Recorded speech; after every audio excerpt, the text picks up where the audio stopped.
Alrighty, Amy Winehouse.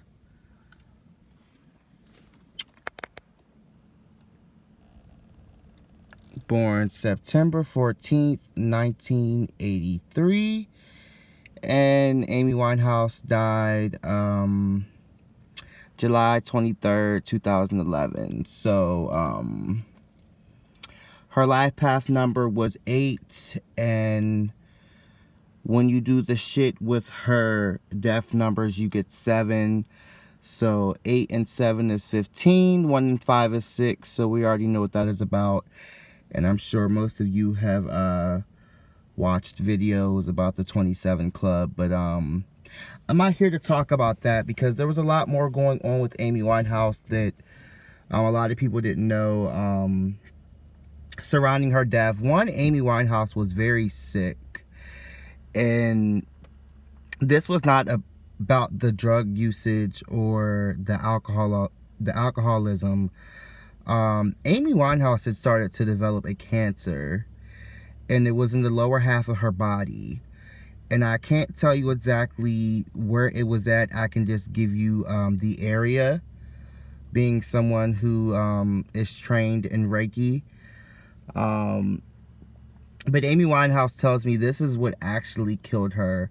The alcohol and the drugs just further, fueled it and fueled the fire and kind of stressed her body out a lot more. But Amy Winehouse probably would have been out of here probably 3 or 4 more years later if she continued to consume drugs and alcohol because of the cancer. A lot of people don't talk about this. Amy Winehouse also died pregnant.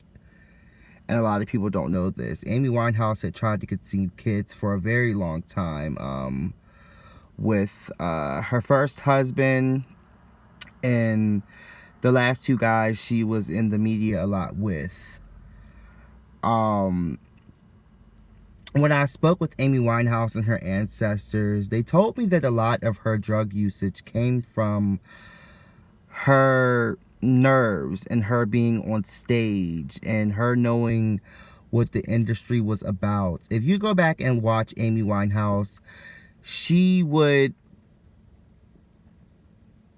connect with the crowd, and then if you watched her eyes, she would kind of zone out, and most would think that was the drugs, but that was not the drugs. It was because of the people who were in the crowd.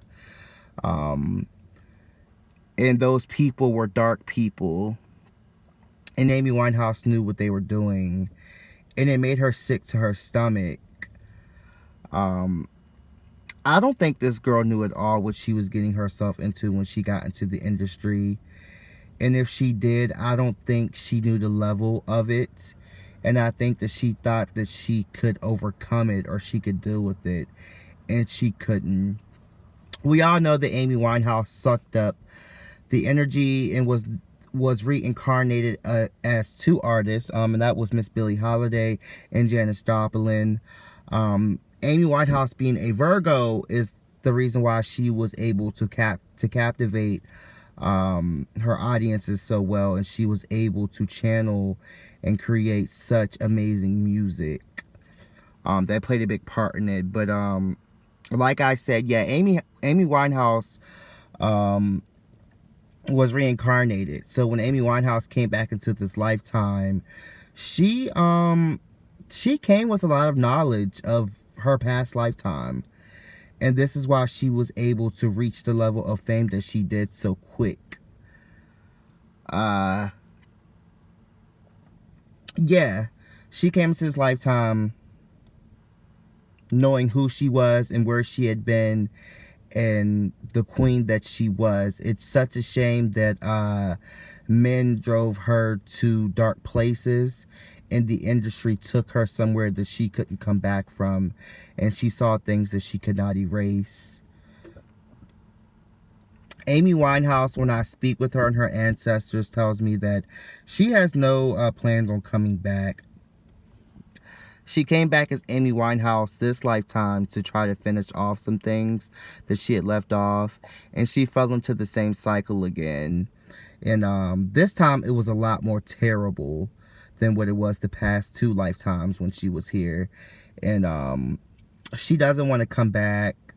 She doesn't like to connect with people like me who, you know, who dig into the dead's life and their business. But me and Amy Winehouse share a direct connection, and I won't tell you what that is. And it's not drugs, but we do share a direct connection. And she comes to me a lot. Amy Winehouse, she is definitely a celebrity who comes to me a lot, and Whitney Houston is another one, but especially Miss Amy Winehouse. She will sit with me and talk with me. And I'm not trying to gas myself up. You know, everybody has certain spirits that connect with you. But for those who are wondering, I am not God, but what I'm telling you is that Amy Winehouse would have been out of here at least probably 2 to 5 years later, regardless of what the industry did to her. But like I said, the numbers set it off, or set it all. Her life path number was an 8, and she died on the numbers of 7. And the 8 and 7 is 15. 1 and 5 is 6. You already know what is up. We all know that Amy did not want to roll with the industry or the establishment, and she had to go. And the pact that she made with the energies of Janis Joplin and Billie Holiday, they had ran their course. And this is why the last performance, or the performance that everybody thinks is the last, where she was stumbling all over the stage and looking wacko out of her mind, she was looking like that because the spirits were leaving her body. And she could have died that night, really. And it's a shame that they let her go on that show and perform like that. But the show must go on. Amy Winehouse, baby, please rest in peace. And I hope that you do come back. And I hope that you come back and make music again, because it touched a lot of us. This was The Cursed Prophet, you guys. Bye-bye.